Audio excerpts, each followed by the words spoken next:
এইখনেই হৈছে পৰহি দিনা আমাৰ অসমৰ মুখ্যমন্ত্ৰী ডাঙৰীয়াই ডিব্ৰুগড় ৰাইজৰ বাবে উন্মোচন কৰা অভাৰব্ৰিজ।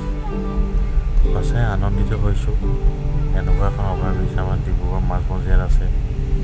বহুত দিনৰ যান জঁট হঠাৎ নোহোৱা হৈছে যেন লাগিছে। নতুনকৈ যিহেতু অপেনিং কৰিছে, আমি নিজেও এপাক আহি চাম, লগতে আপোনালোকক এবাৰ দেখুৱাওঁ কেনেকুৱানো বনালে, ৰাইজৰ কাৰণে কি সুবিধা কৰি দিলে, নতুনত্ব কি আছে সেইবুলি ওলাই আহিলোঁ আজি। ধন্যবাদ।